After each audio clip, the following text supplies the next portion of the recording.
Ahí salimos, sí. Ahí salimos, aquí estamos con... ahí está. A ver. Con una de las diputadas que no necesita presentación, diputada Julieta Ramírez. Es un gusto tenerla aquí. Excelente participación el día de hoy, donde señalaba este instituto que de manera coloquial usted llama un instituto obeso, con fideicomisos del 20%. ¿De cuánto dinero estamos hablando más o menos, diputada? Bueno, hay diversos tipos de cálculos. Si gustas, te los hago llegar de forma puntual porque hay cálculos desde el 2014 a la fecha, hay otros según los rubros, si son adquisiciones de bienes, si son arrendamientos, son diferentes. 2022, ¿qué aproximación tiene de este desfalco? Bueno, sobre el 2022 tenemos datos que nos indican varias irregularidades. Una de ellas, por ejemplo, es que no están lo suficientemente bien sustentadas las contrataciones que existen. Otra es, y esto de las contrataciones es un derrumbe, por ejemplo, a los argumentos de la derecha donde han querido decir que no podemos hacer ajustes salariales dentro del instituto y si no están en primer lugar bien sustentadas las contrataciones, pues claro que se requieren hacer ajustes salariales. Otro tema son las adquisiciones y los remanentes. A ver, tenemos remanentes por más de 6,000 millones de pesos del 2014 a la fecha. Y de estos remanentes resulta que solo devolvieron, si no me equivoco, 2,000 millones. Esto quiere decir que todo el otro dinero se está desviando a fideicomisos y para que se les pierda la pista. Recordemos que el fideicomiso se rige por el secreto bancario. Cuando quieres hacer la solicitud de transparencia, resulta que está regido por el secreto bancario y que no te pueden dar la información. Están haciendo mal uso de esas figuras jurídicas financieras. Otro de los temas es que el año pasado, en el 2022, el INE gasta un tercio de su presupuesto en el último mes del ejercicio anual, es decir, en diciembre. Gasta un tercio del presupuesto, imagínate.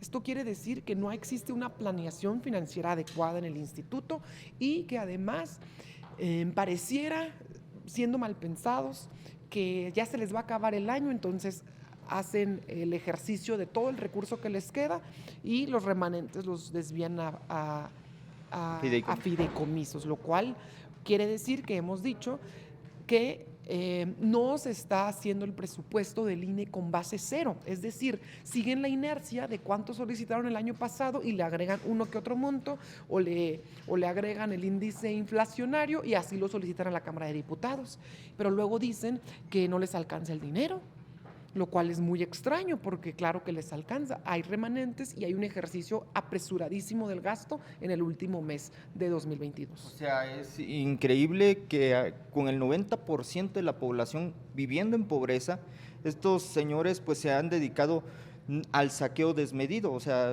usted me está diciendo en estos momentos con respecto a lo que estamos viendo, es dinero en función del tiempo, obviamente. Es decir, ese dinero lo están cuadriplicando. O sea, no se va a llevar Lorenzo Córdoba no se va a llevar 9 millones, entonces saliendo este 4 de abril. Es lo que todavía no sabemos. Imagínate qué nivel ¿Cuándo lo vamos de a saber? opacidad, imagínate el nivel de opacidad que existe en el INE para que a días de que Lorenzo Córdoba se retire de su encargo, del cual ya se extendió el tiempo marcado en la Constitución, no podamos acceder al monto real de lo que se va a llevar de finiquito. Lo que estamos presupuestando o haciendo nuestras estimaciones son las estimaciones que vienen pues marcadas por ley, lo cual son montos exorbitantes y tienen una partida que se llama seguro individualizado por separación, en donde está subiendo aproximadamente a 7 millones por el puro seguro lo cual pues es exagerado y además no nos quieren informar el monto final que se van a llevar. Lo han maquillado, lo han dicho ahí en un boletín de prensa, pero no podemos acceder a información oficial porque se cubren con su manto de autonomía y no podemos conocer esta información de primera mano. ¿Y qué nos dicen los consejeros? Pues que ya cuando salgan nos vamos a enterar. ¿Qué nivel de desfachatez es esa? Sí, cuando usted participa, lo que vemos en Lorenzo Córdoba es una burla hacia su persona, pero no solo una burla hacia su persona, porque Claro. veía sus participaciones en la tribuna, en donde Lorenzo Córdoba se ríe junto a su monaguillo Ciro Murayama. Pero no es una burla solamente hacia su persona, le comentaba, es una burla al pueblo de México.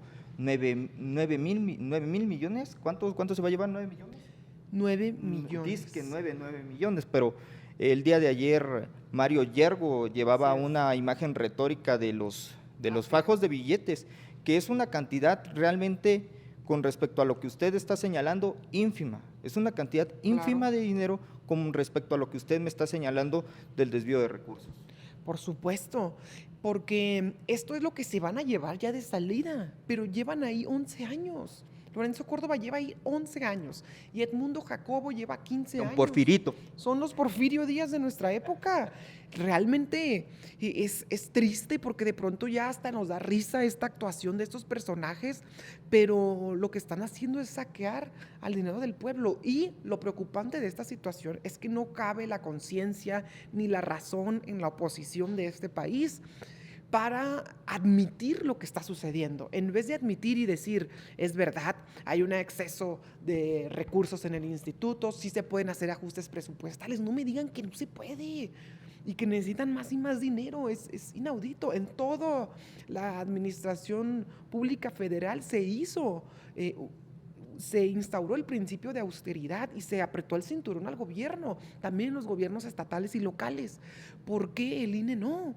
Si la gente están violando el mandato popular, la gente también votó en el 2018 porque se detuviera el clásico despilfarro de los recursos públicos del pueblo.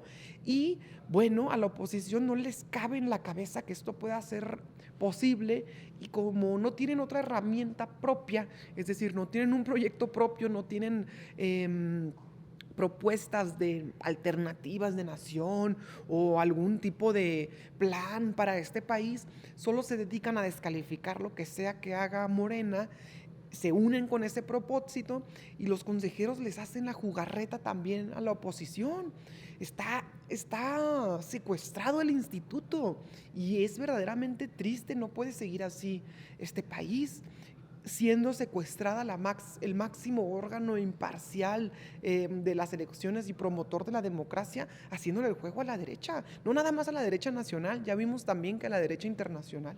Claro que sí, o sea, hasta Luis Almagro lo apoyaba ahí y lo felicitaban. ¿Cuál es su punto de vista al respecto? Digo, porque llega ahí ante la OEA, que pues han sido los principales perpetuadores de golpes de Estado en varios países, por ejemplo Bolivia, en este caso también Perú. ¿Hay algún indicio de que quieran intervenir de manera fraudulenta en nuestro país? ¿Qué información tiene al respecto? Bueno, al momento no hay alguno en particular, pero ya se está fraguando lo que se le conoce como golpe blando y las evidencias son muy claras. Esta guerra de descalificaciones y de noticias falsas a nivel nacional por todas partes es un indicio del golpe blando.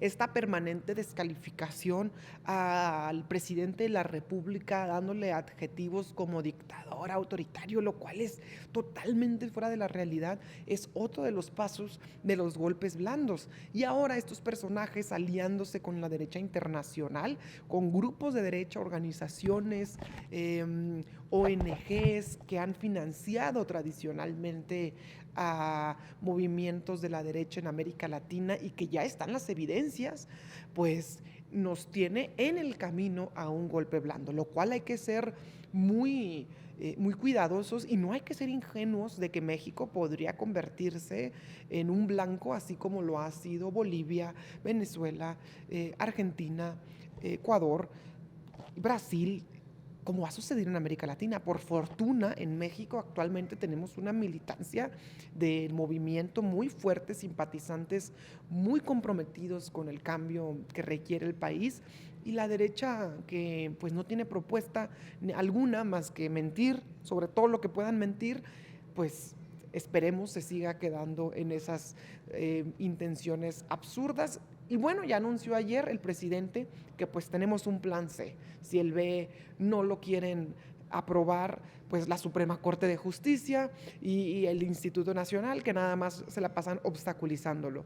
Y el plan C, pues es que los ciudadanos salgan el 2024 a votar todo Morena para que tengamos mayoría en el Congreso de la Unión, que es la Cámara de Diputados y la Cámara de Senadores, y que podamos continuar con este proceso de reformas que requiere el país. Sí, porque el ministro Lainez Potisek está señalando que esta impugnación al plan B se deriva precisamente de las medidas que ha tomado el presidente López Obrador, que dañarían este órgano electoral que es autónomo, pero autónomo del pueblo, nos queda más que claro. Ahora bien, en ese sentido, es una grosería lo que dice el ministro, porque dice que se le estaba recortando tanto presupuesto al INE que iba a ser un instituto inoperante. O sea, grosero. Por supuesto, además, mira, la Suprema Corte es la responsable de aplicar la ley vigente. No deberíamos ver a ministros dando su opinión sobre X o Y tema o magistrados, porque su responsabilidad es actuar también de manera imparcial y ejecutar la ley vigente como corresponda. No ser unos pseudoactivistas también de la derecha.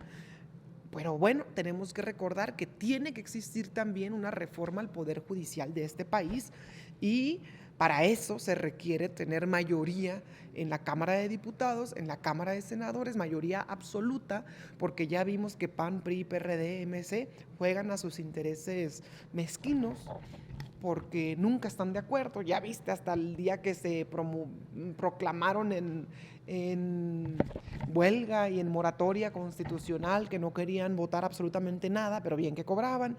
Entonces, el plan C en este país es empezar a difundir a la gente lo importante que es que para el 2024 tengamos mayoría absoluta en ambas cámaras y que pueda continuar la transformación que requiere el país, la reforma electoral y la reforma judicial. Por supuesto, porque no fue una reforma de fondo, simplemente fue el plan B, en donde se pretendía reducir el costo de este instituto, que bueno, dicho sea de paso, lo que habla usted de la autonomía de los ministros es mera utopía, no existe. Sabemos claramente quién es la mano que mece la cuna en estos momentos al interior del INE, que es el señor Jicotencas González. Mira, la verdad es que esta falsa autonomía de estos poderes es ya evidente, se quitaron la máscara y ahora, mira, ellos se la pasan diciendo que en este país tienen que existir pesos y contrapesos. Esa palabra, esa frasecita jamás la dijeron antes. Cuando ellos eran gobierno no existían los pesos y contrapesos famosos. Ellos ponían y quitaban a su antojo y a su gusto a los magistrados, a los jueces, a los ministros, y eran los que apoyaban. Es decir, actualmente prevalece una estructura en el Poder Judicial que proviene del viejo régimen y por ello siguen respondiendo a los intereses del viejo régimen. Tiene toda la lógica. O sea, nada más que ahora normalizamos el descaro y la desfachatez de hacerlo tan abiertamente, lo cual creo yo, por una parte está bien porque se quitan las máscaras y la gente ve la realidad, pero por otra parte es algo que debe cambiar y que no debe existir en el país. Tiene que haber gente honrada, gente imparcial y dispuesta a comprometerse con el poder que está ejerciendo sin comprometerse a intereses económicos, a intereses políticos que no tienen nada que ver con la verdadera aplicación de las leyes y de los derechos en el país. O sea, el presidente López Obrador ha hecho grandes reformas y ha derivado grandes eventos interesantes, históricos. Un hito histórico podría ser la división de la política en México. Antes había PRI, PRD, Morena. Ahora ya sabemos que solamente hay dos bandos, el conservador y el de la izquierda mexicana. Correcto. Y también ha logrado algo histórico, la separación del poder económico del poder político. Esa era... Pero que sigue renuente. Por supuesto, sigue renuente. Van apenas 5 años de transformación. Es una lucha que debemos de continuar tú, yo, todos los presentes, el pueblo de México en general, desde cualquiera de sus trincheras. Pero antes recordemos que no se les cobraba, que no pagaban impuestos los grandes deudores de este país. Y claro, no llegaban los suficientes recursos a las arcas del país para invertir en obra, para invertir en infraestructura, para invertir en programas sociales. Recordemos, por ejemplo, Calderón diciendo que era financieramente imposible que existiera un programa para pensión para adultos mayores. Simplemente en su mente no existía y no pretendían hacerlo realidad. Entonces, pues el dinero se iba por el caño de la corrupción, como dice el presidente, y a la gente no le llegaba ni un solo peso. Es una lástima, pero sobre todo la alianza que tiene y prevalece de la derecha del poder conservador con los grandes poderes económicos y mediáticos, que a ellos pues les abren totalmente pues los reflectores y la información para difundir sus intereses. A nosotros nos lo cierran. Sin embargo, pues por fortuna están cambiando también las formas de comunicación en este país y los medios alternativos y las redes sociales están siendo muy poderosas. Así que pues yo les agradezco mucho siempre la apertura que tienen para que nosotros también podamos difundir nuestra perspectiva, nuestras luchas, nuestras causas y que esto llegue a la gente, que la gente esté informada. No podemos continuar en un dime y direte de quién dice la verdad y quién dice mentiras y estar desmintiendo todo el tiempo a la oposición, porque es lo único que saben hacer ante su falta de oficio político. La máxima de Goebbels. Solo mentir, casi como la del exnovio infiel, mente hasta aunque te vean, ¿no? Mentir aunque te vean. Así, pero bueno, nosotros seguiremos por esta lucha y el pueblo no es tonto. El pueblo sabe perfectamente quién es quién y por cómo se está meciendo la cuna. Eso nos da mucha fortaleza porque a cualquier lugar que vayamos, la gente está molesta con ellos y nosotros seguimos en pie de guerra para que la transformación continúe en nuestro país. Ni un paso atrás. Está bien.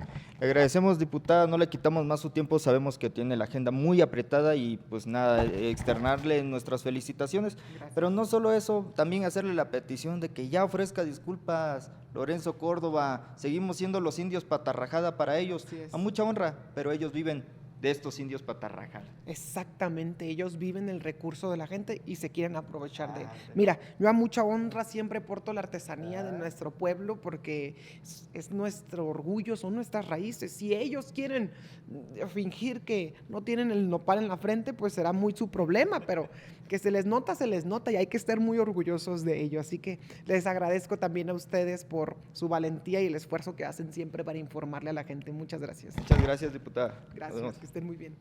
Bueno, ella es la diputada Julieta Ramírez y pues bueno, excelente participación en la tribuna, de las más combativas de Morena, y aquí seguimos reportando.